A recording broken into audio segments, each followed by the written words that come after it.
الله الرحمن الرحيم. إن الحمد لله نحمده ونستعينه ونستغفره ونؤمن به ونتوكل عليه ونعوذ بالله من شرور أنفسنا وسيئات أعمالنا.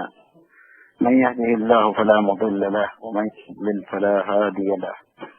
وأشهد أن لا إله إلا الله وحده لا شريك له وأشهد أن محمدا عبده ورسوله صلى الله عليه وعلى آله وصحبه وسلم تسليما كثيرا. أما بعد، إخواني في الله، السلام عليكم ورحمة الله وبركاته.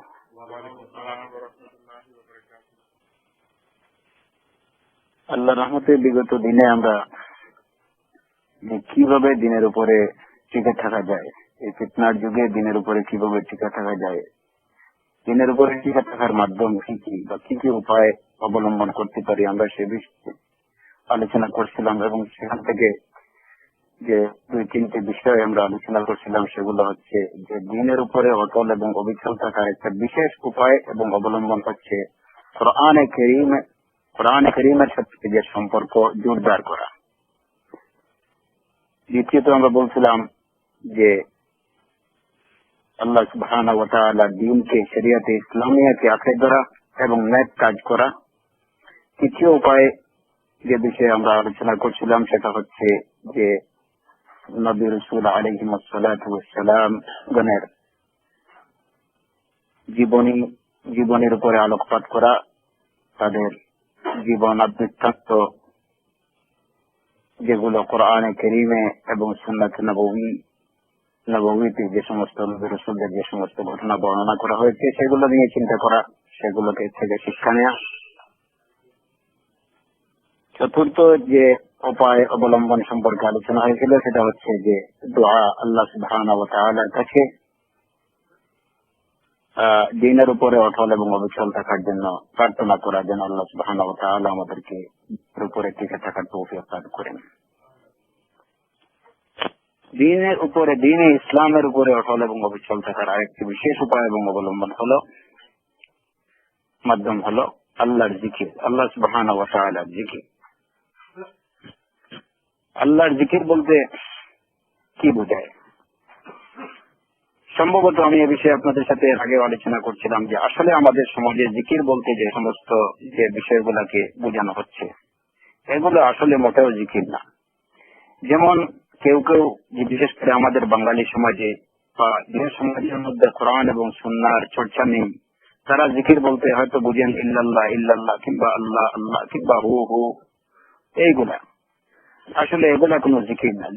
জিকির শব্দের অর্থ হচ্ছে আল্লাহ সুবহানাহু ওয়া তাআলাকে স্মরণ করা। আল্লাহ সুবহানাহু ওয়া তাআলাকে আমরা কিভাবে স্মরণ করব সেই তরিকা, সেই পদ্ধতি আল্লাহ সুবহানাহু ওয়া তাআলা নিজেই বলে দিয়েছেন রাসূল সাল্লাল্লাহু আলাইহি ওয়াসাল্লামের মাধ্যমে যে আমরা তাকে কিভাবে স্মরণ করব। এর জন্য দেখা যায় যে আমাদের প্রত্যেকটা কাজে রাসূল সাল্লাল্লাহু আলাইহি ওয়াসাল্লাম আমাদের ঘুম থেকে ওঠা থেকে জাগ্রত হওয়া থেকে শুরু করে সারাদিন এবং পরবর্তী ঘুমানো পর্যন্ত দৈনন্দিন প্রত্যেকটি কাজে আমরা কিভাবে আল্লাহ সুবহানাহু ওয়া তাআলাকে স্মরণ করব সেটা রাসূল সাল্লাল্লাহু আলাইহি ওয়াসাল্লাম আমাদেরকে বাতলিয়ে দিয়ে গেছেন।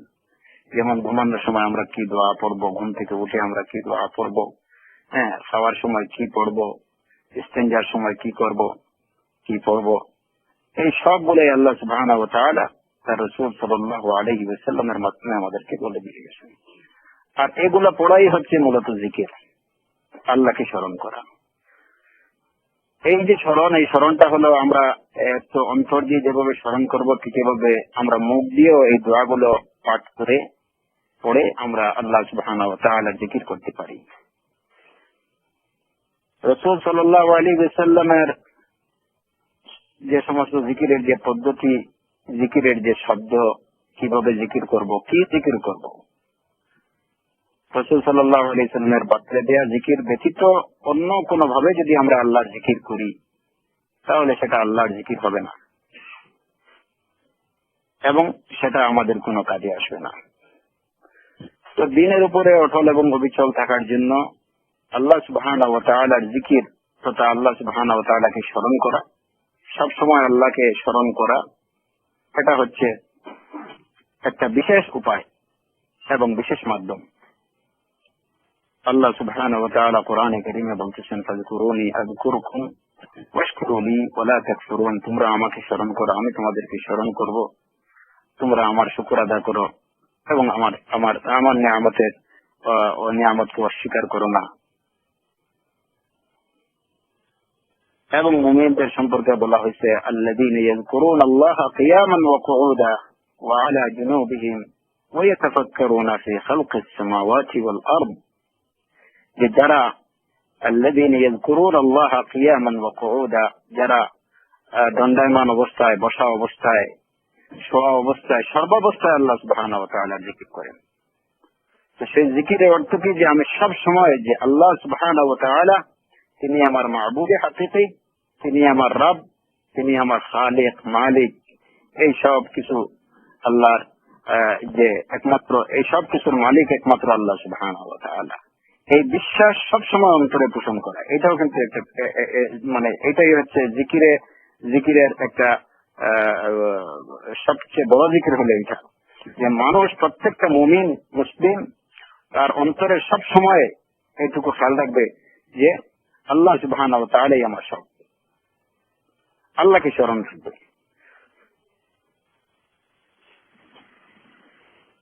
এই জন্য জিকির যখন মুসলিম এবং মুমিনের মধ্যে থাকবে, তো সেটা তাকে দিনের উপরে অটল থাকতে তাকে করবে, সহজ করে দেবে।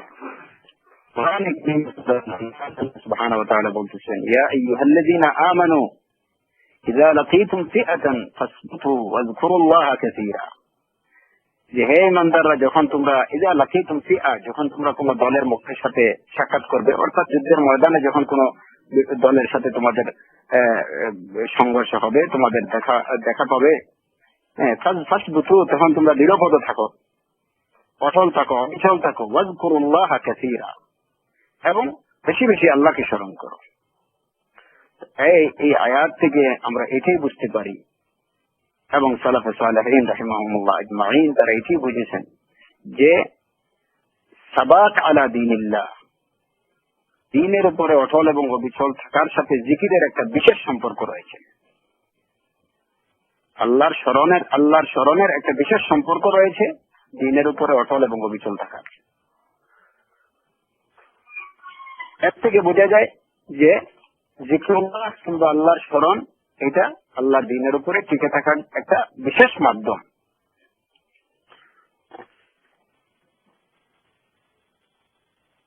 এর জন্য তো এই আয়াতে জিহাদের ময়দানে মুসলমানদেরকে বলা হয়েছে ফাযকুরুল্লাহা কাসীরা, যে তোমরা সেখানে বেশি বেশি করে আল্লাহর জিকির করো, তাহলেই তোমরা টিকে থাকতে পারবে। তো আমরা যদি বেশি করে সব সময় এই তথাকথিত জিকিরকে বাদ দিয়ে রাসূল সাল্লাল্লাহু আলাইহি ওয়াসাল্লামের সুন্নাহ অনুযায়ী এবং আল্লাহ সুবহানাহু ওয়া তাআলার নির্দেশিত উপায়ে এবং নির্দেশিত জিকিরগুলো যদি আমরা করি, সঠিকভাবে সুন্নাহ মুআফিক যদি আমরা আল্লাহকে স্মরণ করি, তাহলে সেটা আমাদেরকে দ্বীনের উপর চলা আমাদের জন্য সহজ করে দিবে ইনশাআল্লাহ, এবং দ্বীনের উপর অটল এবং অবিচল থাকা আমাদের জন্য ইজি হবে ইনশাআল্লাহ। যেমন আমরা দেখি যে যখন ইউসুফ আলাইহিস সালাম জুলাইখার যে চক্রান্তের মুখোমুখি হলেন, তিনি যখন দরজা বদ্ধ করে ওনাকে ডাকলেন, ওয়াগাল্লাকাতিল আবওয়াব ওয়াকালাত হাইতা লাক, দরজা বদ্ধ করে যখন ইউসুফ আলাইহিস সালামকে ডাকলেন যে তুমি চলে আসো, এই অবস্থায় এই ফিতনা থেকে ইউসুফ আলাইহিস সালামকে কোন জিনিসটা রক্ষা করলো? সেটা হচ্ছে আল্লাহ সুবহানাহু ওয়া তাআলার জিকির। তিনি সাথে সাথে আল্লাহকে স্মরণ করছেন। ক্বালা মাআযাল্লাহ ইন্নাহু রাব্বি আহসানা মাসওয়াই, মাআযাল্লাহ, আমি আল্লাহর আশ্রয় প্রার্থনা করছি। ইউসুফ আলাইহিস সালাম সাথে সাথে তিনি আল্লাহকে স্মরণ করছেন, আর আল্লাহ সুবহানাহু ওয়া তাআলাকে স্মরণ করার কারণেই তিনি জুলাইখার এই ফিতনা থেকে তিনি নিজেকে হেফাজত এবং মাহফুজ রাখতে পেরেছেন, নিজেকে রক্ষা করতে পেরেছেন। নতুবা একজন মহিলা স্বাভাবিকভাবে একজন মানুষ হিসাবে তার প্রতি আকৃষ্ট হওয়ার সব গুণাবলীর অধিকারী একজন মহিলার এই ফিতনা থেকে বেঁচে থাকা কোন মানুষের পক্ষে সম্ভব হতো না যদি তার মধ্যে আল্লাহর খৌফ, আল্লাহর জিকির, তার অন্তরে যদি আল্লাহর স্মরণ, আল্লাহর জিকির না থাকতো, আল্লাহর ভয়, আল্লাহর ভীতি যদি না থাকতো, তাহলে এই ফিতনা থেকে বেঁচে থাকা সম্ভব হতো না। তো যেভাবে ইউসুফ আলাইহিস সালাম আমাদের জন্য নবী রাসূলদের মধ্যে রয়েছে আদর্শ, সর্বোত্তম আদর্শ তাদের মধ্যে, এবং সর্বোত্তম এবং সর্বোচ্চ আদর্শ রয়েছে মুহাম্মদুর রাসূলুল্লাহ সাল্লাল্লাহু আলাইহি ওয়াসাল্লামের মধ্যে। এখান থেকে আমরা কি জানি, আমরা কি বুঝতে পারি যে যখন যে কোনো ফিতনা থেকে নিজেকে হেফাজত রাখার জন্য, নিজেকে নিরাপদ রাখার জন্য আল্লাহর জিকির হচ্ছে সর্বোত্তম পন্থা। যে কোনো ফিতনার সময় আমার সামনে যদি দুনিয়ার কোনো ফিতনা আসে, মহিলার ফিতনা হোক, মালের ফিতনা হোক, যে কোনো ফিতনা হোক, যদি কোনো মুসলমান এবং মুমিন সাথে সাথে আল্লাহকে স্মরণ করে যে আল্লাহ সুবহানাহু ওয়া তাআলা সামিউন বাসীর, তিনি আমার সব কাজ দেখতেছেন, সব কাজ শুনতেছেন, আমার সবকিছু দেখতেছেন, সবকিছু শুনতেছেন, এইটুকু যদি সত্যিকার অর্থে একজন মুমিন এবং মুসলমানের অন্তরে থাকে, তাহলে সে অবশ্যই সে ইসলাম বিরোধী, শরীয়ত বিরোধী আল্লাহ কোনো কাজ করতে পারবে না, এবং আল্লাহ সুবহানাহু ওয়া তাআলা এবং রাসূল সাল্লাল্লাহু আলাইহি ওয়াসাল্লামের আদেশকে লঙ্ঘন করতে পারবে না। সে সাথে সাথেই বলবে মাআযাল্লাহ, আমি আল্লাহর আশ্রয় প্রার্থনা করছি, ইন্নী আখাফুল্লাহ রাব্বুল আলামিন, আমি রব্বুল আলামিন আল্লাহকে ভয় করছি। প্রকৃতপক্ষে জিকির হচ্ছে এটাই যে প্রতিটি মুহূর্তে, প্রতিটি কাজে, প্রতিটি কথার মধ্যে আল্লাহকে স্মরণ করা, যে আমি যে কথাটুকু বলতেছি আল্লাহ সুবহানাহু ওয়া তাআলা সেটা দেখতেছেন, কিরামান কাতিবিন সেটা লিখতেছেন। এই কথা, এই কাজের জন্য আমাকে আল্লাহর কাছে একদিন জবাবদিহি করতে হবে। এই যে স্মরণটা, এই উপলব্ধিটি হচ্ছে জিক্রুল্লাহ, এটি হচ্ছে জিক্রুল্লাহ। শুধু মুখে আল্লাহ আল্লাহ 1000 বার কিংবা লাখবার, লক্ষবার, ইল্লাল্লাহ ইল্লাল্লাহ হো হো এইগুলা যদি সারা জীবনে কেউ করে, তাহলে সেটা আদৌ তার কোনো জিকির হবে না। প্রকৃতপক্ষে জিকির হচ্ছে এটাই আমাদেরকে বুঝতে হবে। জিকির কি? এই জিকিরের নামে আমরা আসলে আল্লাহু আ'লাম যে আমাদের সমাজের বেশিরভাগ লোকেরা জিকিরের নামে আল্লাহর জিকির করতেছে না এরা শয়তানের জিকির করতেছে। আল্লাহর জিকির যদি হয় তাহলে সেটা হবে আল্লাহর বাতলে দিয়ে পন্থা অনুযায়ী, পদ্ধতি অনুযায়ী, রাসূল সাল্লাল্লাহু আলাইহি ওয়াসাল্লামের নির্দেশিত তরিকায় হতে হবে। জিক্রুল্লাহর মূল বিষয় হচ্ছে এটুকু যে আমি সব সময় আল্লাহ সুবহানাহু ওয়া তাআলা, আমার অন্তরে এইটুকু থাকবে, একজন মুমিন মুসলমানের অন্তরে সবসময় এইটুকু থাকবে যে আমি যা করতেছি, যা বলতেছি, আমার সবকিছু আল্লাহ সুবহানাহু ওয়া তাআলা দেখতেছেন, শুনতেছেন, এবং একদিন আল্লাহর কাছে জবাবদিহি করতে হবে। সুতরাং আমাকে সে কাজ থেকে যেন আমি আল্লাহর দরবারে এই কাজের জন্য শর্মিন্দা না হই, লজ্জিত না হই, অনুতপ্ত না হই, সেই হিসাবে আমাকে সে কাজ করতে হবে। এই অনুভূতি, এই উপলব্ধি যখন একজন মানুষের অন্তরে থাকবে, তখন সে গুনাহ থেকে বিরত থাকা তার জন্য সহজ হয়ে যাবে, এবং আল্লাহ সুবহানাহু ওয়া তাআলার দ্বীনের উপরে তার জন্য টিকে থাকা তার জন্য অতি সহজ হবে।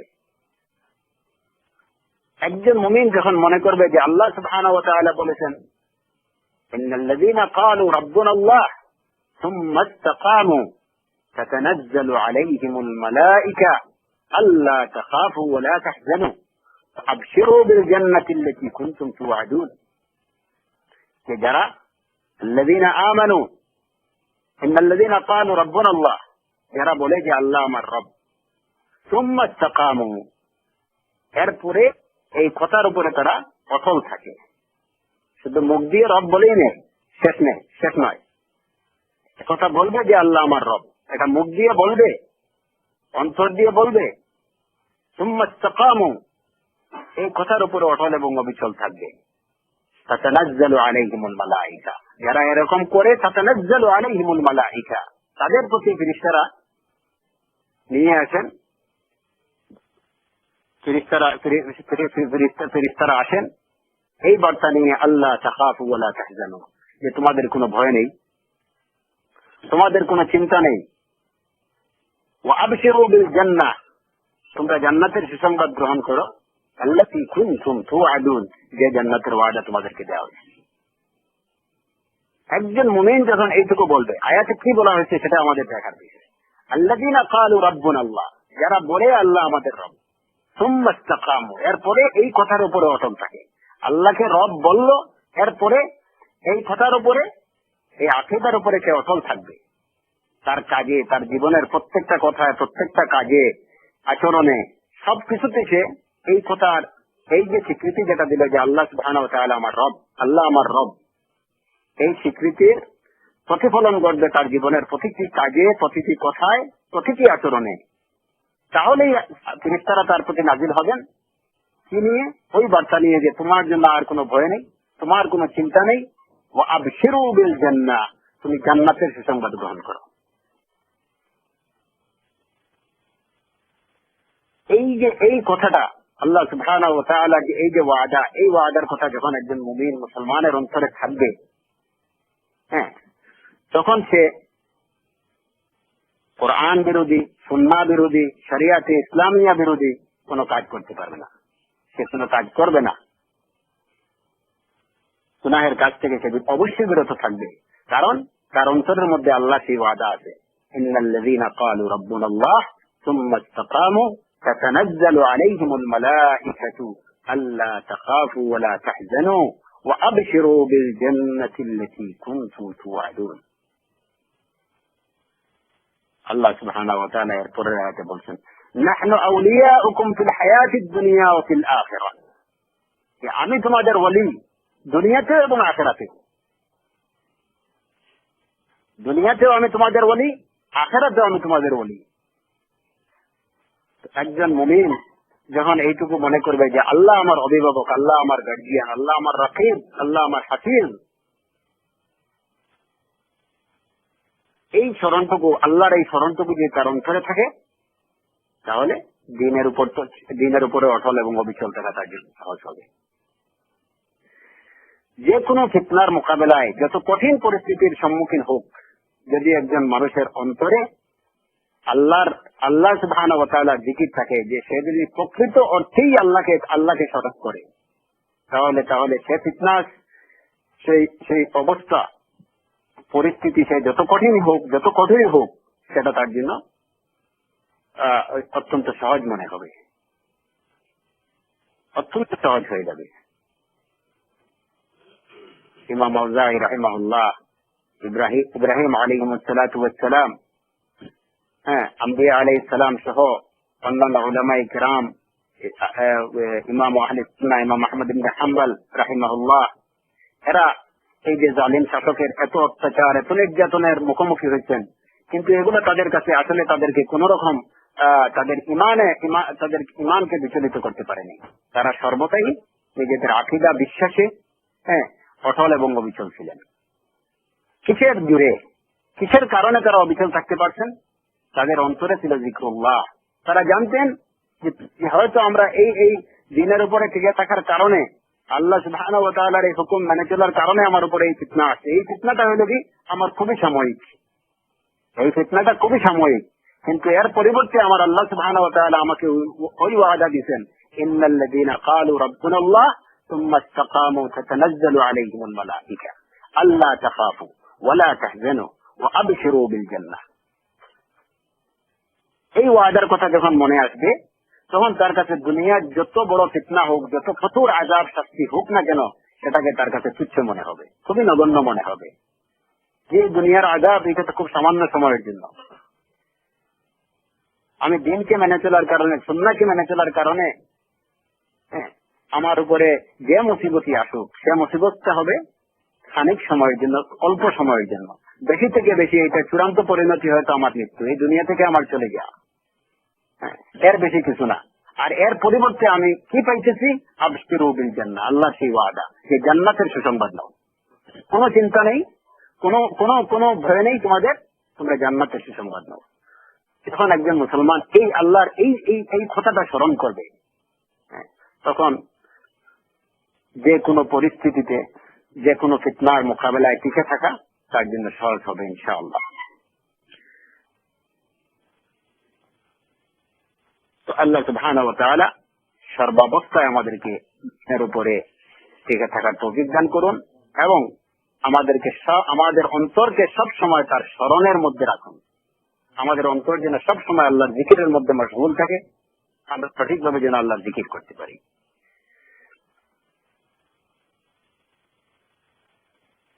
এরপরে দ্বীনের উপরে অটল এবং অবিচল থাকার আরেকটা মাধ্যম বা উপায় হচ্ছে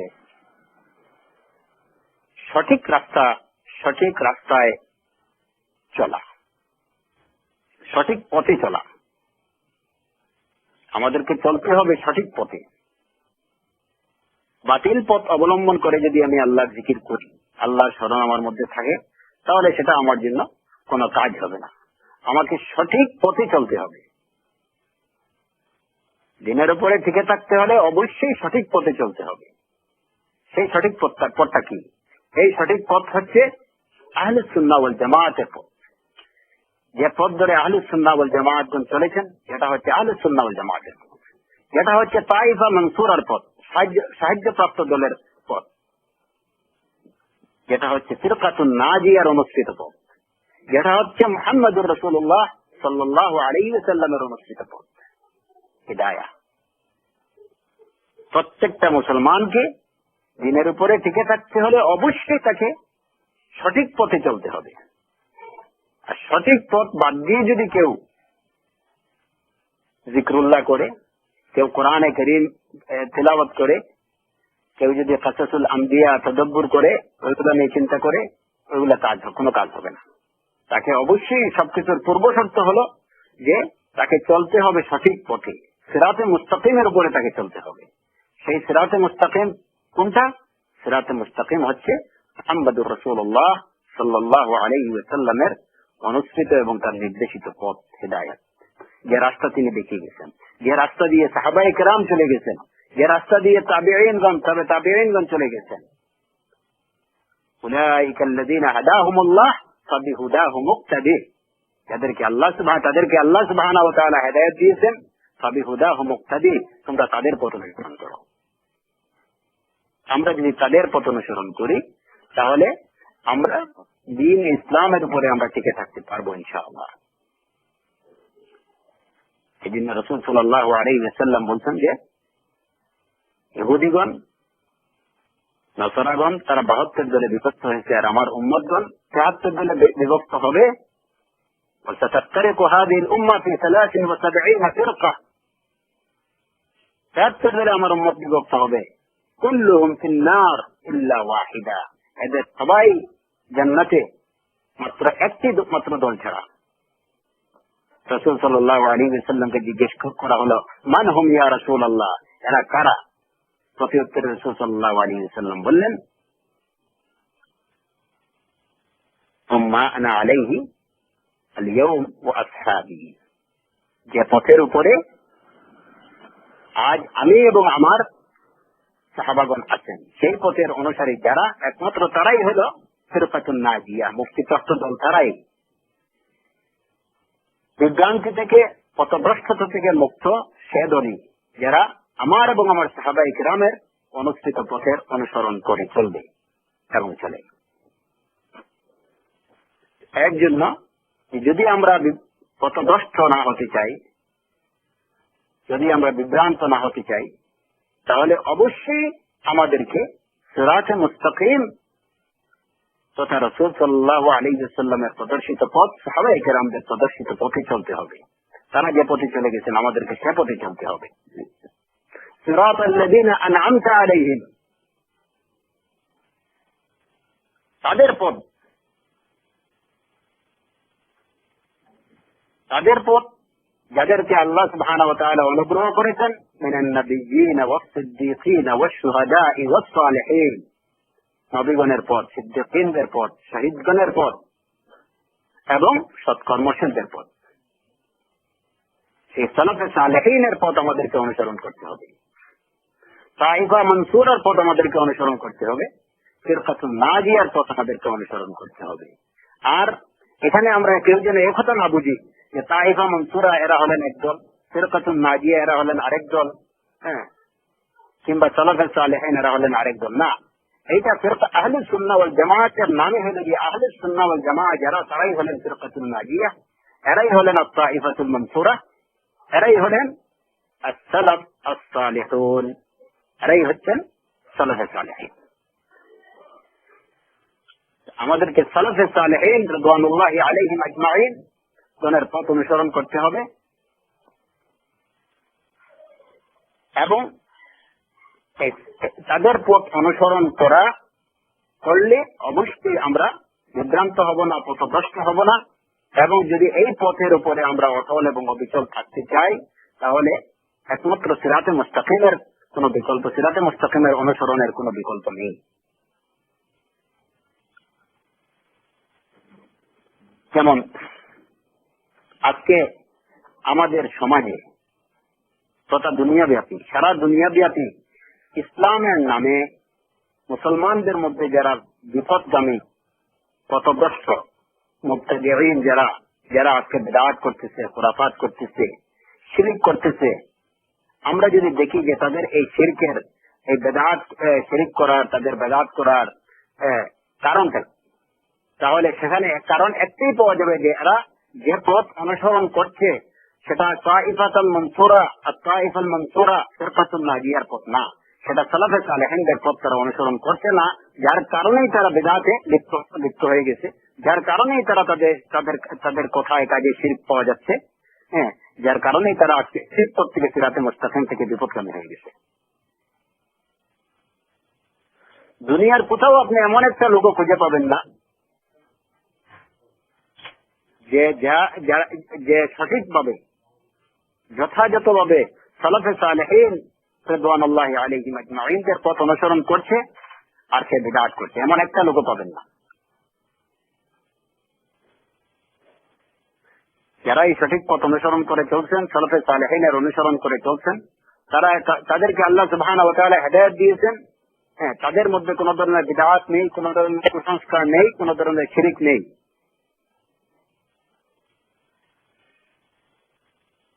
আমরা খুব স্বাভাবিকভাবে একটা জিনিস দেখি জেনারেলি, যে আজকে বাংলাদেশ বা অন্যান্য অনুন্নত বিশ্বে যে সকল জায়গায়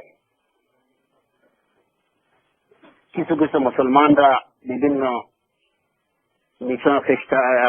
মুসলিম মিশনারিদের প্রতারণার ফাঁদে পা দিয়ে যারা ইসলাম থেকে ইসলাম ছেড়ে দিয়ে মুরতাদ হচ্ছে, একটু বিশেষভাবে খেয়াল করলে আমরা দেখি দ্বীনে ইসলামকে ছেড়ে দিয়ে যারা মুরতাদ হচ্ছে, আপনারা দেখবেন যে এদের বেশিরভাগ, অর্থাৎ 100-র মধ্যে 99% হলো কি যারা উম্মি এবং জাহিল, অজ্ঞ, জাহিল, মূর্খ, নির্বোধেরা ইসলাম ছেড়ে মুরতাদ হচ্ছে। টাকা পয়সার লোভে কিংবা বিভিন্ন প্রতারণার শিকার হয়ে ইসলাম ছেড়ে যারা মুরতাদ হচ্ছে, এরা হলো অজ্ঞ এবং মূর্খের দল। সারা দুনিয়াব্যাপী জরিপ করে দেখেন যে বেশিরভাগই 100-র মধ্যে 99% হলো অজ্ঞ এবং মূর্খের দল। পক্ষান্তরে আজকে সারা বিশ্বের যেখানেই যারা ইসলামকে কবুল করতেছে, দেখা যাবে যে এরা আসলে সবাই এডুকেটেড, সবাই শিক্ষিত।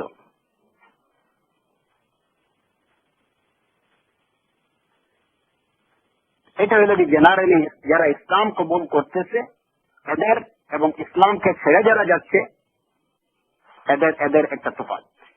যারা ইসলাম কবুল করতেছে গোটা বিশ্বব্যাপী যেখানে যারা ইসলাম কবুল করতেছেন, আলহামদুলিল্লাহ দেখা যায় যে এদের মধ্যে ইলম আছে, এরা জেনে শুনে ইসলামকে কবুল করতেছে।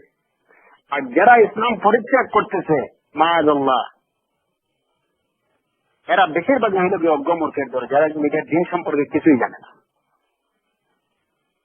এরাই হচ্ছে মুরতাদ।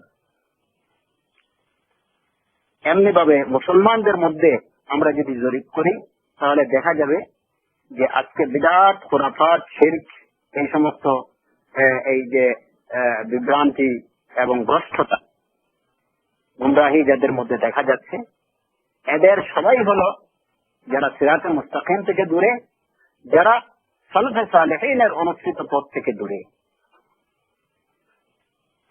যারা ফিরকাতুন নাজিয়ার থেকে দূরে, যারা তাইফাতুন মনসুরা থেকে দূরে, যারা আহলুস সুন্নাহ ওয়াল জামাআত থেকে দূরে।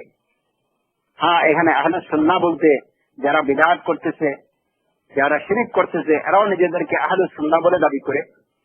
হ্যাঁ, কিন্তু কারো দাবি করলেই তো আহলুস সুন্নাহ হয়ে যায় না। দেখতে হবে যে কারা রাসূল সাল্লাল্লাহু আলাইহি ওয়াসাল্লামের সুন্নাহকে অনুসরণ করছে। আমরা মুবতাদিঈন যাদেরকে পাই, এদের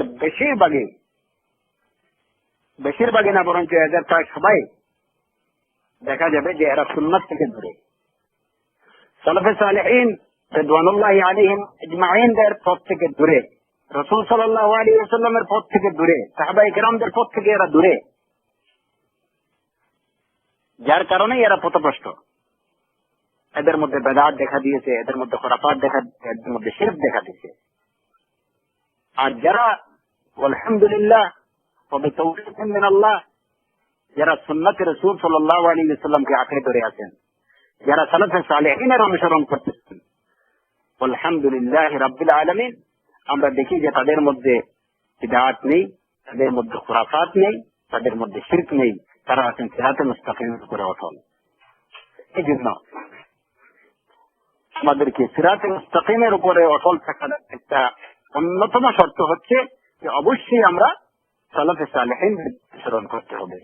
যে সালাফে সালেহিনরা হচ্ছেন ফিরকাতুন মানসুরা, বিজয়ী দল, যারা হচ্ছেন মুক্তিপ্রাপ্ত দল, যারা হলেন প্রকৃতপক্ষে যারা হলেন আহলুস সুন্নাহ ওয়াল জামাআহ, সুন্নাতের অনুসারী জামাত।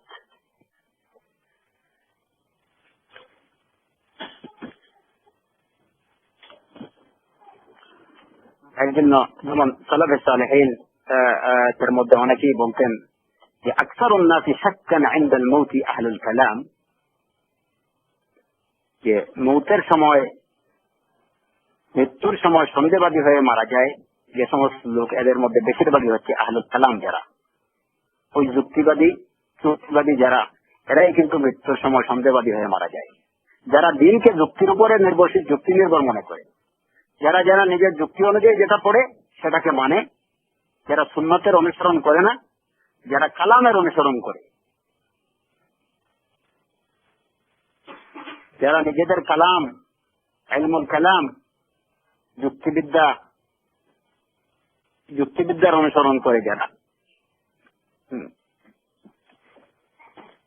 যারা বিভিন্ন দর্শন, মানবীয় দর্শনের অনুসরণ করে, যারা বিভিন্ন ধরনের তথাকথিত বন্ড পীর ফকিরের অনুসরণ করে, এরাই মৃত্যুর সময় সন্দেহবাদী হয়ে মারা যায়। এটা আমার কথা না, সালাফে সালেহিনদের মধ্যে হতে অনেক উলামায়ে কেরাম উপরে গেছে। আর বাস্তবতা আমরা সেটাই দেখতে পাই। এই বাংলাদেশের ইতিহাস দেখলেও আমরা দেখি যে ইতিমধ্যে তথাকথিত বন্ড পীর ফকিরেরা যারা মারা গেছে, এদের মৃত্যুর সময়টা কি ছিল, কেমন ছিল, সেটা যদি একটু আমরা পর্যালোচনা করি, একটু চিন্তা করি, তাহলে সেখান থেকে আমাদের শিক্ষা গ্রহণের অনেক কিছু আছে।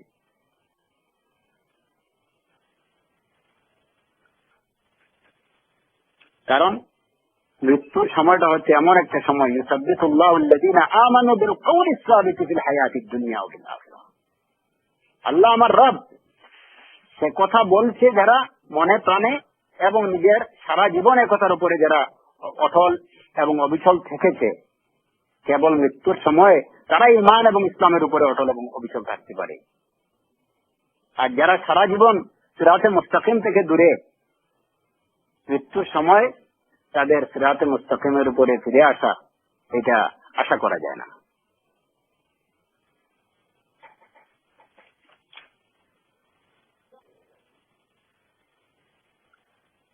এই ইসলাম, এর জন্য আমরা দেখি যে আলহামদুলিল্লাহ যারা মানহাজুস সালাফ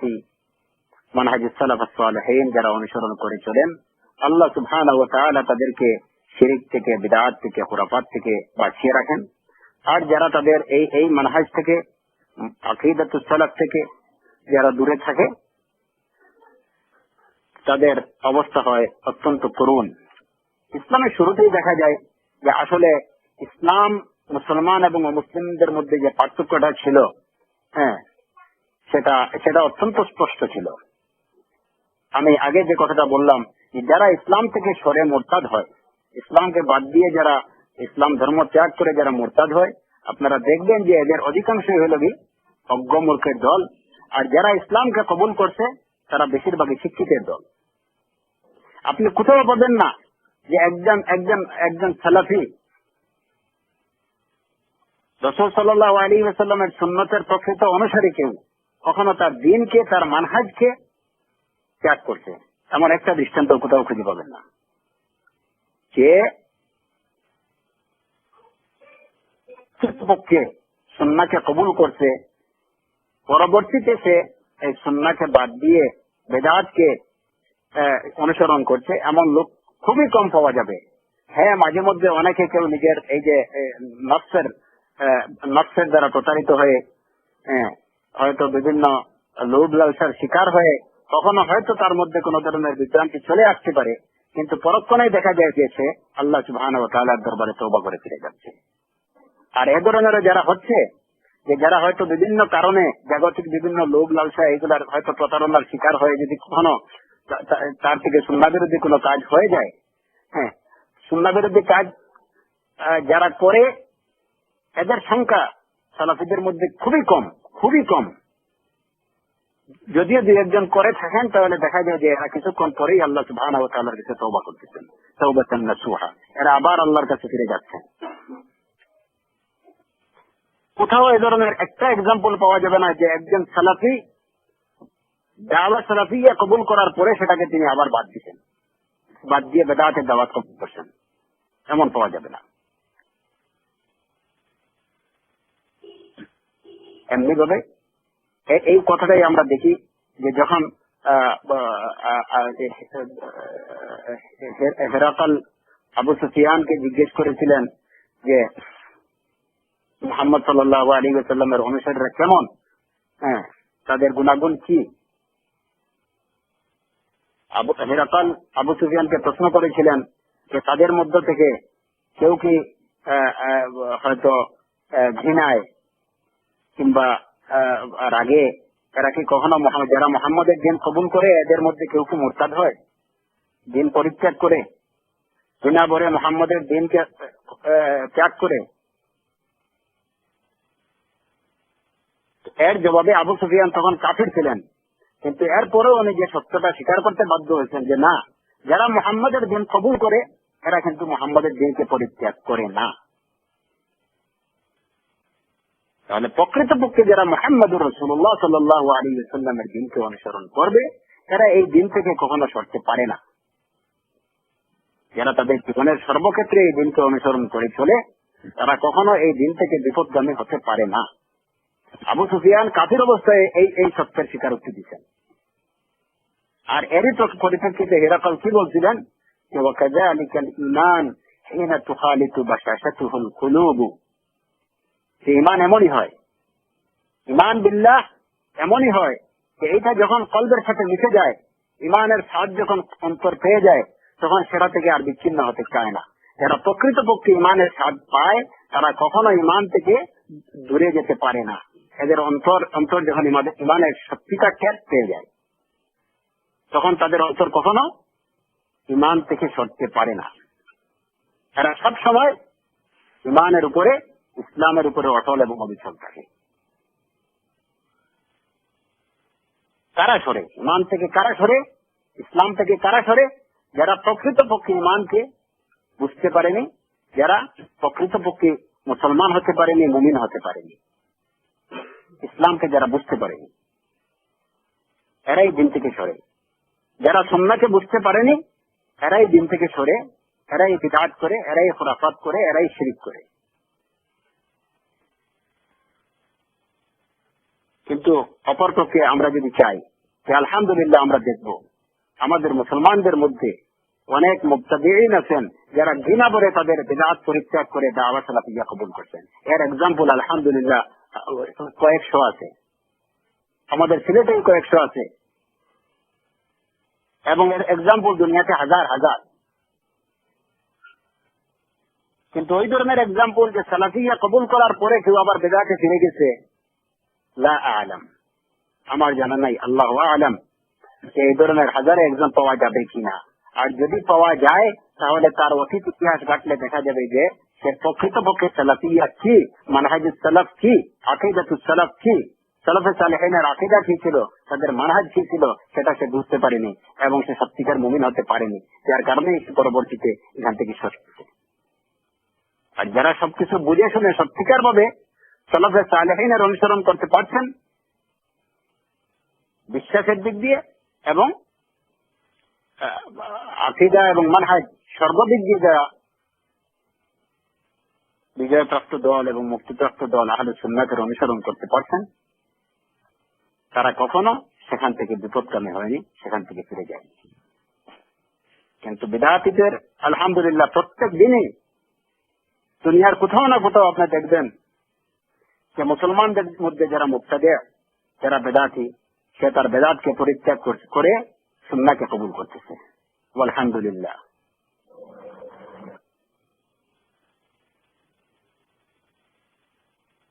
সুতরাং এই কথাই যে আল্লাহ সুবহানাহু ওয়া তাআলা আমাদেরকে জানিয়ে দিয়েছেন যে উলাইকাল্লাযীনা হাদাহুমুল্লাহ ফাবিহুদাহু মুক্তাদি, যে এরাই হচ্ছেন তারা যাদেরকে আল্লাহ সুবহানাহু ওয়া তাআলা হেদায়েত দিয়েছেন, ফাবিহুদাহু মুক্তাদি, তোমরা তাদের হেদায়েতকে অনুসরণ করো।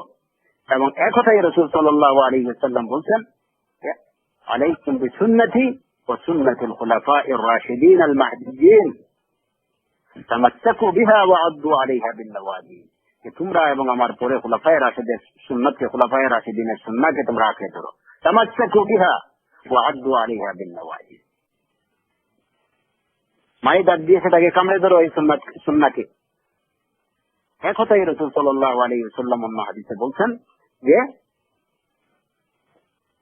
সাতাফতারিকু হাযিহিল উম্মাহ ফি 73 ফিরকা কুল্লুহুম ফিন নার ইল্লা ওয়াহিদা قيل من هم يا رسول الله قال ما انا عليه واصحابي। ওই নাজাতপ্রাপ্ত দলের অন্তর্ভুক্ত হতে হলে সেই নাজাতপ্রাপ্ত দল কারা, যে পথের উপরে আজ আমি এবং আমার সাহাবারা আছেন। সুতরাং আল্লাহ সুবহানাহু ওয়া তাআলা তাদের কথাই বলছেন, উলাইকাল্লাযীনা হাদাহুমুল্লাহ, এদেরকে আল্লাহ হেদায়েত দিয়েছেন, তোমরা তাদের হেদায়েতের অনুসরণ করো। আমরা যদি দ্বীনের উপরে টিকে থাকতে চাই, অবিচল থাকতে চাই, তাহলে অবশ্যই আহলুস সুন্নাহ ওয়াল জামাতের পথ ব্যতীত, পথের অনুসরণ ব্যতীত, সালাফে সালেহিনের অনুসৃত পথের অনুসরণ ব্যতীত বিকল্প কোনো পথ আমাদের নেই। এবং এছাড়া কোনো অবস্থাতেই আমরা দ্বীনে ইসলামের উপরে অটল এবং অবিচল থাকা আমাদের পক্ষে কোনোভাবেই সম্ভব হবে না। আল্লাহ সুবহানাহু ওয়া তাআলা আমাদেরকে মুহতাদিনদের হেদায়েতের অনুসরণ করার তৌফিক দান করুন, যাদেরকে আল্লাহ সুবহানাহু ওয়া তাআলা যাদের উপরে তিনি অনুগ্রহ করেছেন, যাদেরকে তিনি হেদায়েত দিয়েছেন, সেই সালাফে সালেহিন রিদওয়ানুল্লাহি আলাইহিম আজমাইন এর পথ অনুসরণের তৌফিক আমাদেরকে দান করুন। এরপরে আরেকটি বিষয় হলো যে সে পথ আমরা, আমরা আল্লাহর জিকির করব, জিকিরুল্লাহ করব, আমরা সঠিক পথে আমরা চলবো, হ্যাঁ অবশ্যই সেগুলো আমাদেরকে দ্বীন ইসলামের উপরে অটল এবং অবিচল থাকতে সাহায্য করবে। কিন্তু শুধু তাতেই শেষ নয়, আরো কিছু কাজ আমাদের আছে যেগুলো সাথে সাথে করতে হবে। সেটা হচ্ছে যে সিরাতে মুস্তাকিমের উপরে চলার সাথে সাথে আমাদের তারবিয়া প্রয়োজন, আমাদের তারবিয়া দরকার, আমাদের শিক্ষা নিতে হবে। সেই শিক্ষা কি, কিসের শিক্ষা? এখানে দরকার প্রয়োজন হলো কিসের? তারবিয়াত। আমাদেরকে দীক্ষা নিতে হবে, শিক্ষা এবং দীক্ষা। শিক্ষা এবং দীক্ষা সেটাই হচ্ছে তারবিয়া। সেই তারবিয়া কিসের দীক্ষা নেব? ইমানের দীক্ষা। আমাদেরকে ইমান সম্পর্কে জানতে হবে, ইমান সম্পর্কে জানতে হবে। এই ইমান মানুষের কি করে? অন্তরকে, মানুষের প্রাণকে জীবন্ত করে, প্রাণবন্ত করে। ইমান হচ্ছে মানুষের প্রাণের খোরাক। এর জন্য সাথে সাথে আমাদের তারবিয়ত প্রয়োজন। আমরা শিক্ষা নেব, আমরা দীক্ষা নেব, আমরা ইমান সম্পর্কে জানবো, ইমান এরপরে জানার সাথে সাথে সেটাকে প্র্যাকটিস করব। আমরা জানবো আল্লাহ সুবহানাহু ওয়া তাআলা কে, ইমানের মৌলিক বিষয়গুলো কি। প্রথমে জানতে হবে আল্লাহকে, জানতে হবে রাসূল মুহাম্মদ সাল্লাল্লাহু আলাইহি ওয়াসাল্লামকে, জানতে হবে দ্বীন ইসলামকে। এই বিষয়গুলো জানার ব্যাপার। জানার সাথে সাথে সঠিক রাস্তা অবলম্বন এবং এর চর্চা প্রয়োজন। যে সকল বিষয় আমরা জানবো সঠিকভাবে, সেসব বিষয়ে প্র্যাকটিস করতে হবে আমাদেরকে সাথে সাথে। আর সেই প্র্যাকটিসটাই হচ্ছে সঠিক পথিকতা। সেই জানার মধ্যে প্রথমত বিষয় হলো কি যে ইমান সম্পর্কে জানা। ইমান সম্পর্কে জানলে সেটা মানুষের অন্তরের খোরাক হয়, মানুষের মন মানসিকতার খোরাক হয়। আমাদের মানসিকতা, আমাদের আকীদা বিশ্বাস স্ট্রং হবে। আমি যত বেশি আল্লাহ সুবহানাহু ওয়া তাআলা সম্পর্কে জানবো, আল্লাহ সম্পর্কে যত বেশি জ্ঞান আমি লাভ করবো, তত বেশি আমার ইমান ইনক্রিজ হবে, আমার ইমান বাড়বে। الذين آمنوا وتطمئن قلوبهم بذكر الله ألا بذكر الله تطمئن القلوب। আল্লাহর জিকির এটা মানুষের অন্তরকে প্রশান্ত করে। وإذا تليت عليهم آياته زادتهم إيمانا وعلى ربهم يتوكلون। আল্লাহ সুবহানাহু ওয়া তাআলা বলতেছেন, যখন আল্লাহর আয়াত সমূহ তাদের উপরে পাঠ করা হয়, ওয়াইযা তুলিয়াত আলাইহিম আয়াতু, আল্লাহ নিদর্শনগুলো যখন তাদের কাছে পাঠ করা হয়, জাদাতহুম ঈমানা, তখন তাদের ঈমান বেড়ে যায়। ওয়া আলা রাব্বিহিম ইয়াতাওয়াক্কালুন, তারা আল্লাহ সুবহানাহু ওয়া তাআলার উপরে তাওয়াক্কুল করে। এর জন্য ঈমানের তারবিয়ত, প্রত্যেকটা মুসলমানকে ঈমানের শিক্ষা নিতে হবে, ঈমানের শিক্ষা নিতে হবে। আমাকে ঈমানের শিক্ষা কি? ঈমানটা হচ্ছে আমার আকীদা, আমার অন্তরের, আমার মানসিকতার খোরাক। আমার একজন মুসলমানের মানসিকতা, তার বিশ্বাস, তার কনফিডেন্স তত বেশি বাড়বে সে যত বেশি আল্লাহ সুবহানাহু ওয়া তাআলা সম্পর্কে জানতে পারবে। এবং সেটা দ্বীনের উপরে চলা তার জন্য সহজ করে দিবে, দ্বীনের উপরে টিকে থাকা তার জন্য সহজ করে দিবে।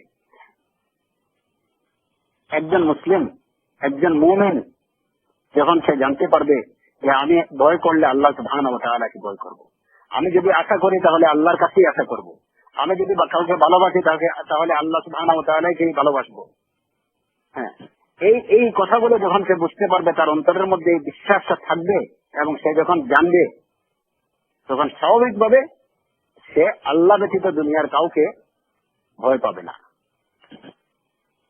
লা ইয়াখাফু ফিল্লাহি লাওমাতা লাইম। যখন আল্লাহর প্রতি তার আশা থাকবে, তখন জাগতিক কোনো কিছুর প্রতি, দুনিয়ার কোনো কিছুর প্রতি তার কোনো আশা থাকবে না, কোনো মোহ থাকবে না। সে দুনিয়ার মোহে মত্ত হবে না, কারণ সে আল্লাহর কাছেই সবকিছু আশা করছে। সে যখন একজন মুমিন, একজন মুসলিম, যখন তার ভালোবাসা আল্লাহর প্রতি, একমাত্র আল্লাহ সুবহানাহু ওয়া তাআলার প্রতি নিবেদিত হবে, তখন দুনিয়ার ভালোবাসায় সে মত্ত হবে না। আর তখনই তার জন্য দিনকে মেনে চলা তার জন্য সহজ হয়ে যাবে, দিনের উপরে টিকে থাকা তার জন্য সহজ হয়ে যাবে।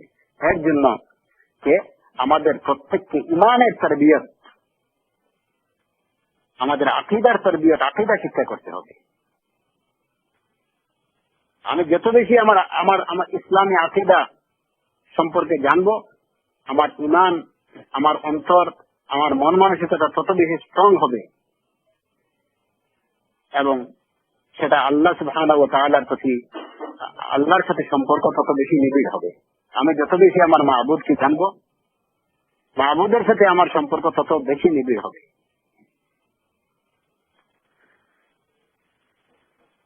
এটা হলো কি তারবিয়া ঈমানিয়া, ঈমানি তারবিয়া। এটা হলো কি আকীদাগত শিক্ষা, বিশ্বাসগত শিক্ষা।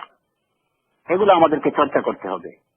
দ্বিতীয়ত হলো যে জ্ঞানের শিক্ষা, যেগুলো আমাদেরকে আরো কিছু বিষয় জানতে হবে। সেটা হচ্ছে যে আমি যে কাজগুলো করতেছি, যে বিশ্বাস আমি লালন করতেছি,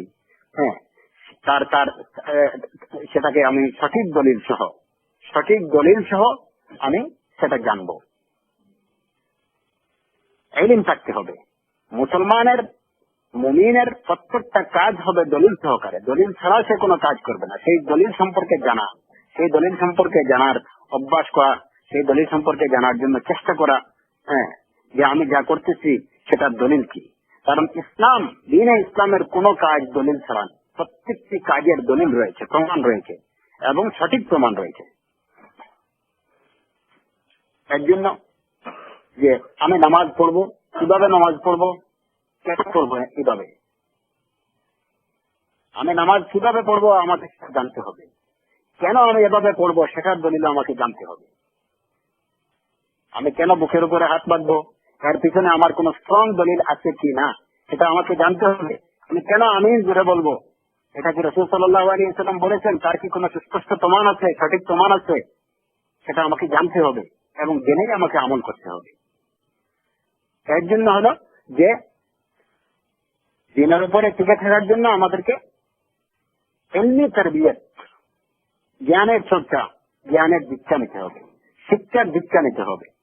আমাকে জানতে হবে আমার দিন সম্পর্কে এবং দিনের সঠিক দলিল প্রমাণ সম্পর্কে আমাকে জানতে হবে।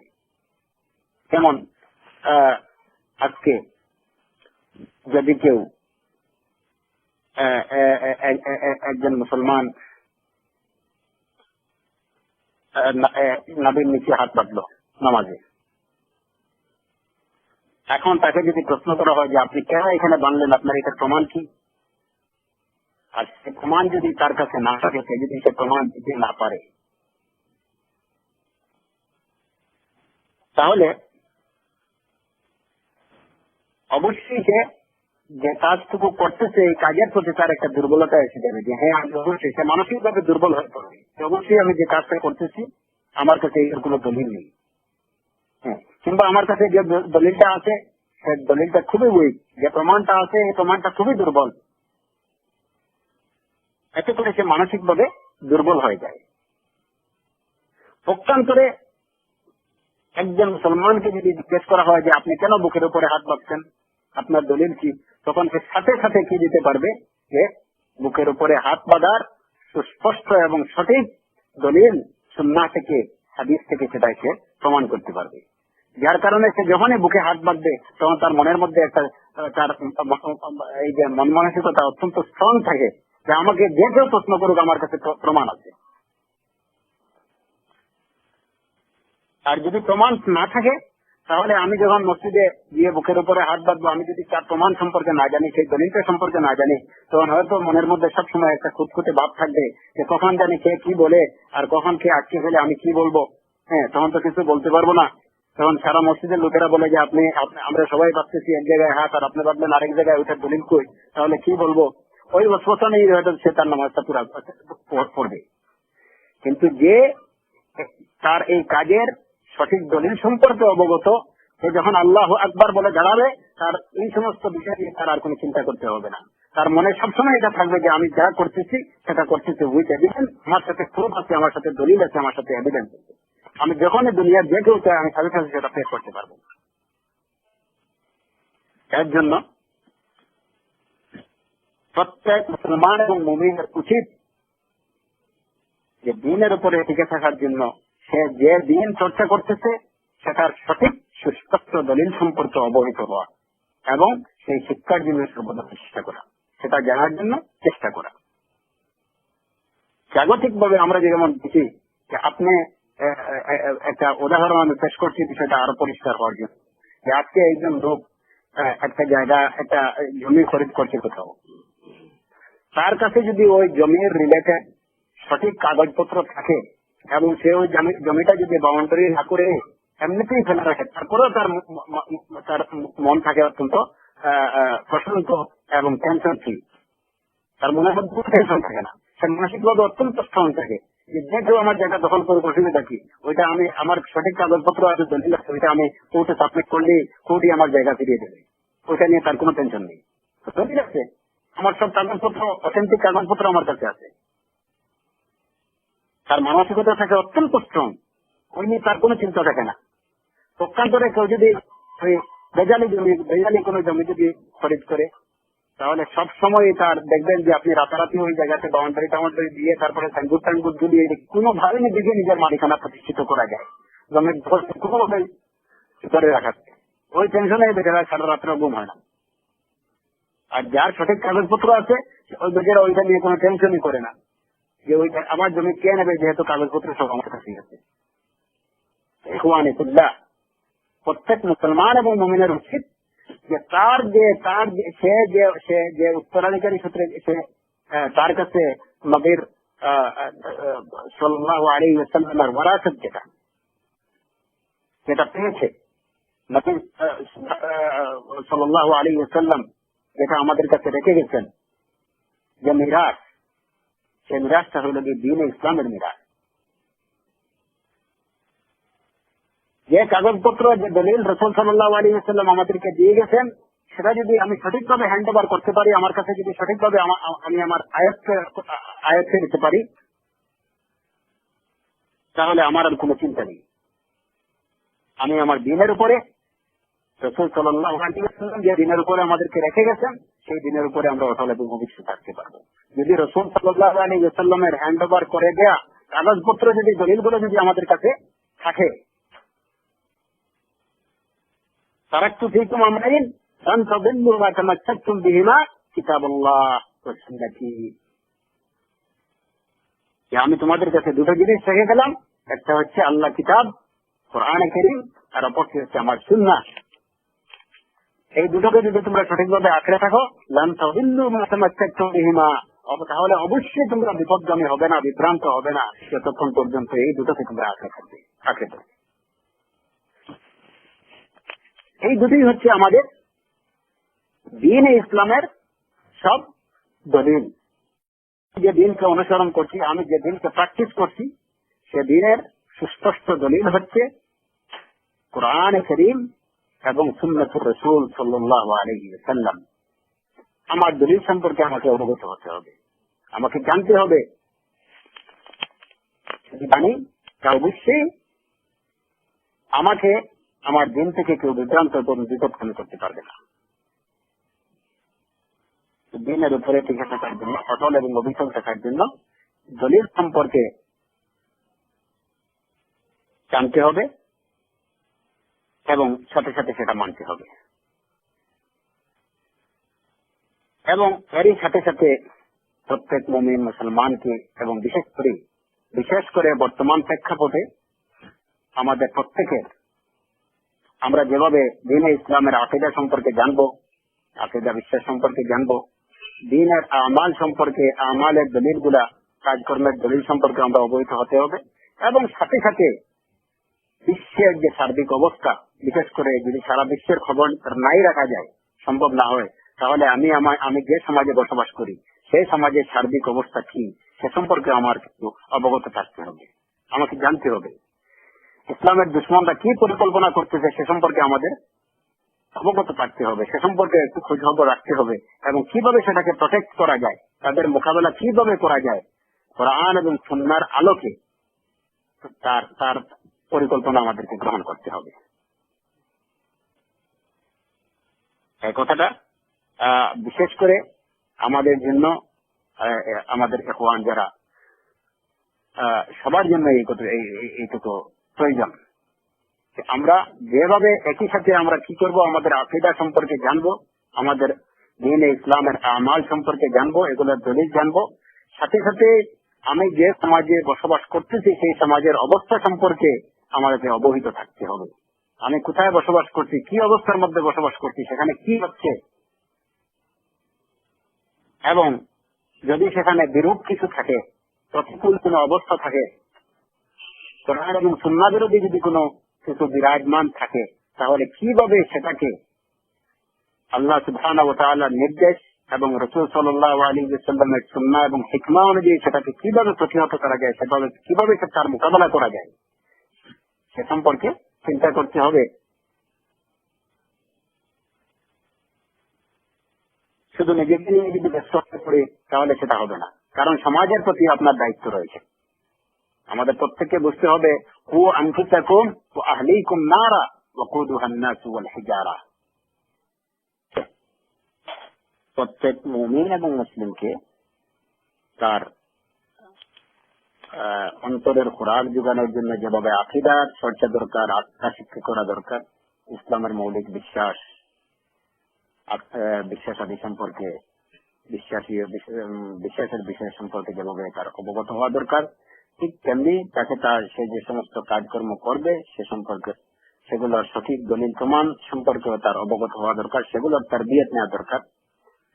এবং এরই সাথে সাথে আমাদের জন্য যেটা প্রয়োজন সেটা হলো যে আমি যে সমাজে বসবাস করব সেই সমাজের অবস্থা সম্পর্কে আমাকে সম্যক অবগত হতে হবে, খোঁজ খবর রাখতে হবে যে আমি যে সমাজে বাস করছি সেই সমাজের অবস্থা কেমন, সেখানে কি বিরাজ করছে, সেখানে কোথাও কি শিরক বিদআত আছে, যদি থাকে তাহলে সেটাকে কিভাবে আমরা প্রতিহত করব, কিভাবে শিরক বিদআতকে দূর করা যায়, বিলুপ্ত করা যায়, কিংবা যদি সেখানে ইসলামের কোন দুশ্মন থাকে তাহলে সেই দুশ্মন কি ইসলামের বিরুদ্ধে, মুসলমানদের বিরুদ্ধে কোন চক্রান্ত করতেছে সে সম্পর্কে একটু খোঁজ খবর রাখতে হবে। চোখ কান বন্ধ করে দিয়ে যে আমি আমার ঘরে আল্লাহ আল্লাহ করব, সেটা হতে পারে না, এটা মানহাজুস সালাফ না, এটা মানহাজুস সালাফ না। আমাকে নিজের সমাজ সম্পর্কে, নিজের দেশ সম্পর্কে, জাতি সম্পর্কে অবশ্যই খোঁজ খবর রাখতে হবে যে ইসলামের দুশ্মনরা, কারণ ইসলামের দুশ্মনরা সর্বক্ষণ লেগে আছে ইসলামকে এবং মুসলমানদেরকে ধ্বংস করার জন্য। এদের পরিকল্পনা সম্পর্কে নিজেদের অবহিত থাকতে হবে, সজাগ থাকতে হবে, সতর্ক থাকতে হবে, এবং সাথে সাথে এদেরকে কিভাবে প্রতিহত করা যায়।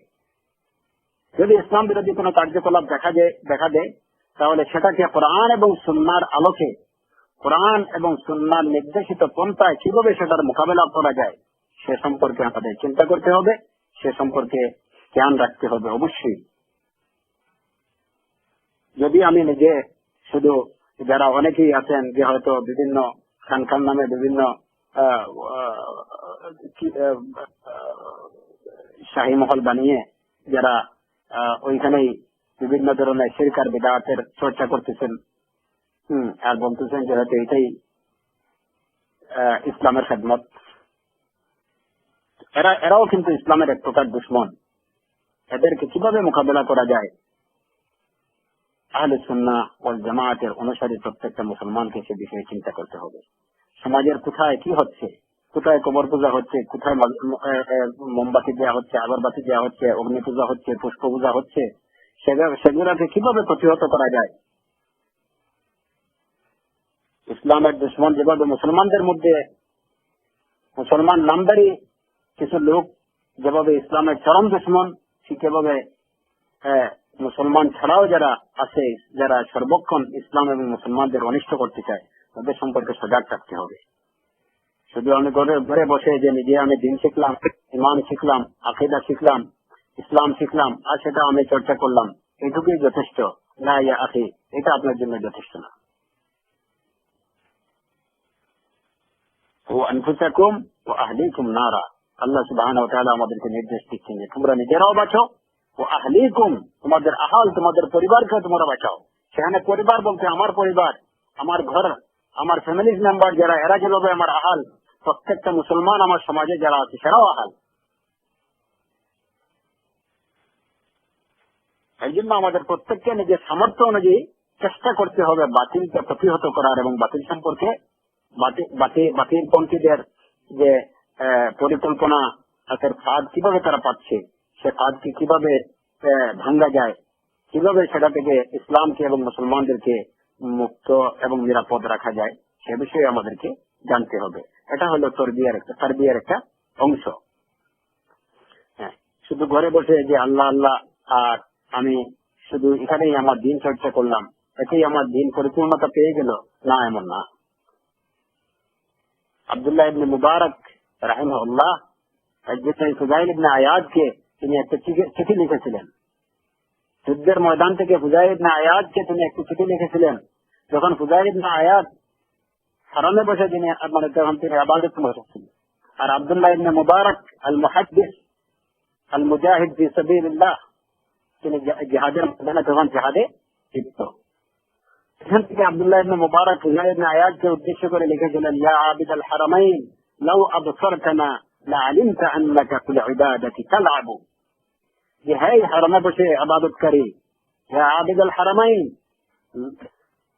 ইয়া আবিদাল হারামাইন লাউ আবসারতানা, তুমি যদি দেখতে আমাদের বর্তমান অবস্থা, লা আলিমতা আন্নাকা ফিল ইবাদাতি তালআবু, তাহলে তুমি অবশ্যই জেনে নিতে যে তুমি এগুলো ইবাদত করছো না, তুমি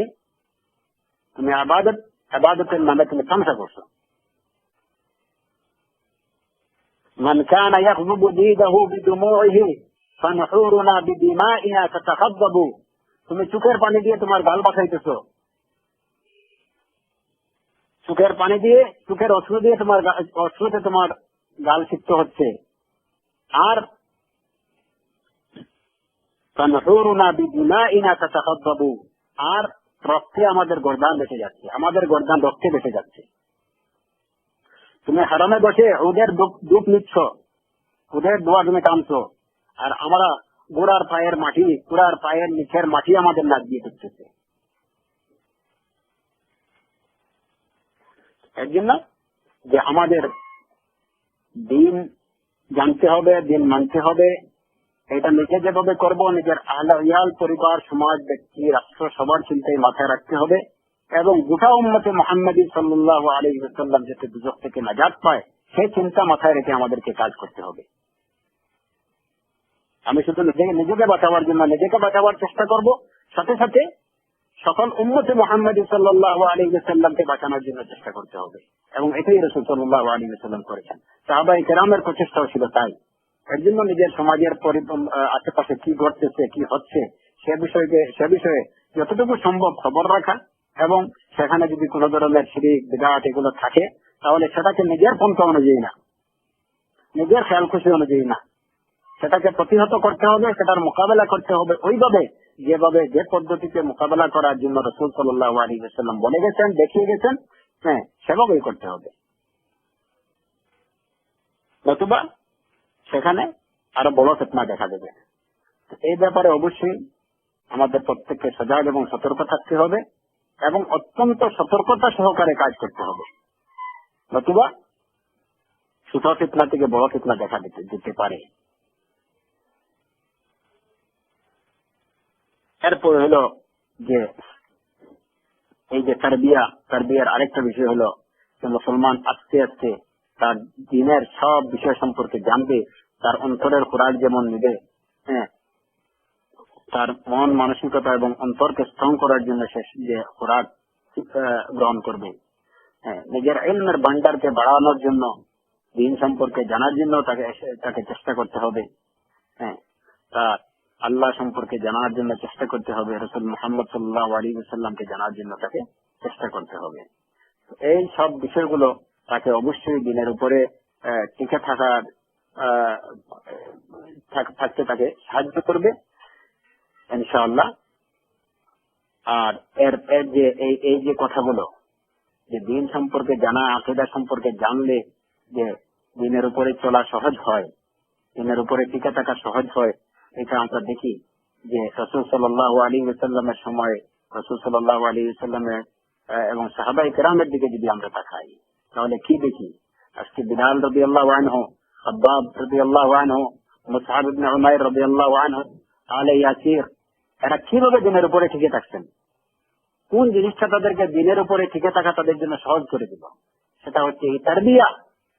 যে তারবিয়ার, যে শিক্ষা, যে দীক্ষা তারা রাসূল সাল্লাল্লাহু আলাইহি ওয়াসাল্লাম থেকে পেয়েছিলেন, সেই শিক্ষা এবং দীক্ষার কারণেই দুনিয়ার সব মুসিবত, দুনিয়ার সব কষ্ট তাদের কাছে একদম তুচ্ছ মনে হয়েছে, এবং তারা নিজের প্রাণীও তারা সেই দিনের উপরে টিকে থাকছেন। এটা কিসের কারণে, কিসের বদলে হয়েছে? সেটা হচ্ছে যে তারবিয়া তারা পেয়েছিলেন মিন মিসকাতিন নবুওয়া, নবী সাল্লাল্লাহু আলাইহি ওয়াসাল্লাম থেকে যে শিক্ষা, যে দীক্ষা তারা পেয়েছিলেন, তার কারণেই তাদের জন্য দিনের উপরে এত মুসিবতের পরেও দিনের উপরে টিকে থাকা, অটল এবং অটুট থাকা তাদের পক্ষে খুবই সম্ভব হয়েছিল। বিলাল রাদিয়াল্লাহু আনহুকে যখন মরুভূমিতে তপ্ত বালুর উপর, গরম বালুর উপর শুয়ে যখন রাখা হলো, তাকে যখন লোহা গরম করে তার পিঠে লাগানো হলো, এত মুসিবত, এত কষ্ট, এরপরেও তিনি সেই দিনের উপরে অটল এবং অটুট। কিসের দ্বারা? কেন? বিলাল জানতে পেরেছিলেন, পরিচয় লাভ করতে পেরেছিলেন তার আল্লাহর। বিলাল রাদিয়াল্লাহু আনহু তার রাসূল সম্পর্কে জানতে পেরেছিলেন, তার দ্বীন কি সে সম্পর্কে তিনি জানতে পেরেছিলেন। বিলালের মধ্যে ছিল যিকরুল্লাহ, আল্লাহর স্মরণ। তিনি জানতেন আল্লাহ সুবহানাহু ওয়া তাআলা তাকে কি ওয়াদা দিয়েছেন, সমস্ত মুমিন মুসলমানদেরকে আল্লাহ সুবহানাহু ওয়া তাআলা কি ওয়াদা দিয়েছেন, তাদের জন্য কি পুরস্কার রেখেছেন।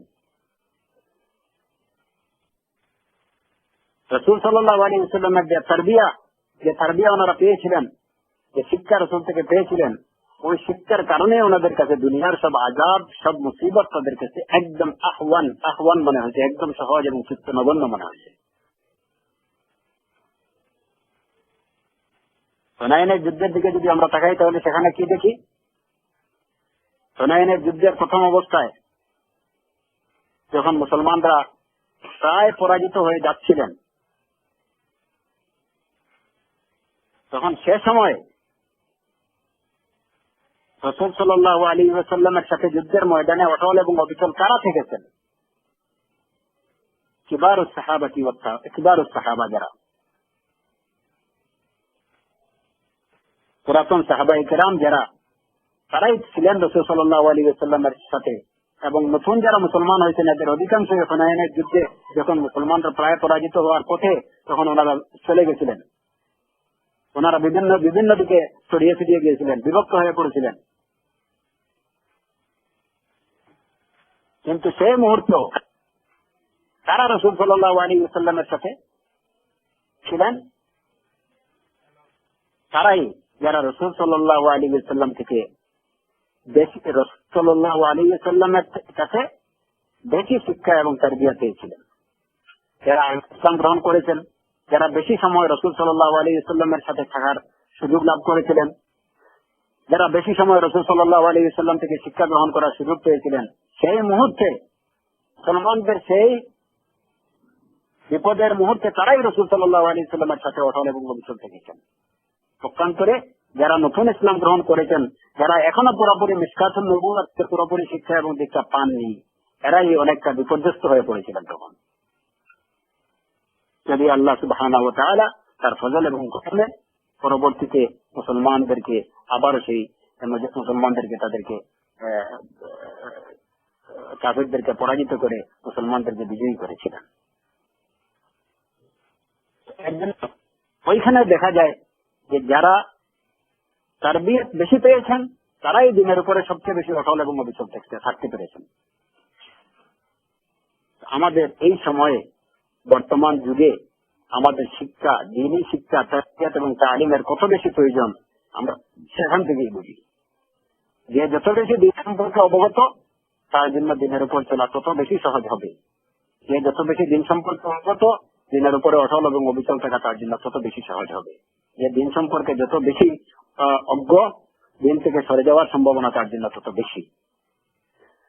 তো আল্লাহ সুবহানাহু ওয়া তাআলা আমাদের সবাইকে ইসলাম সম্পর্কে জানার, আমাদের মাবুদ হাকিকি আল্লাহ সুবহানাহু ওয়া তাআলা সম্পর্কে জানার, আমাদের রাসূল মুহাম্মদ সাল্লাল্লাহু আলাইহি ওয়াসাল্লাম সম্পর্কে জানার এবং আমাদের দ্বীনের প্রতিটি কাজ কোরআন এবং সুন্নাহ সম্পর্কে সঠিক দলিল সহ, দ্বীনের প্রতিটি কাজকে তার সঠিক দলিল সহ জানার এবং সর্বাবস্থায় কোরআন ও সুন্নাহকে মেনে চলার তৌফিক দান করুন। আল্লাহ সুবহানাহু ওয়া তাআলা আমাদেরকে দ্বীনে ইসলামের উপরে অটল এবং অবিচল রাখুন। এবং যেহেতু তিনি তার অনুগ্রহ এবং কৃপায় আমাদেরকে হেদায়েত দিয়েছেন, ইসলাম কবুল করার সুযোগ দিয়েছেন, এরপরে যেন আল্লাহ সুবহানাহু ওয়া তাআলা হেদায়েতের পরে যেন আমাদেরকে পথভ্রষ্ট না করেন। রব্বানা লা তুযিগ কুলুবানা বা'দা ইয হাদাইতানা ওয়া হাব লানা মিন লাদুনকা রাহমা ইন্নাকা আনতাল ওয়াহ্হাব। ওয়া সাল্লাল্লাহু আলা নাবিয়্যিনা মুহাম্মদ ওয়া আলা আলিহি ওয়া সাহবিহি আজমাইন।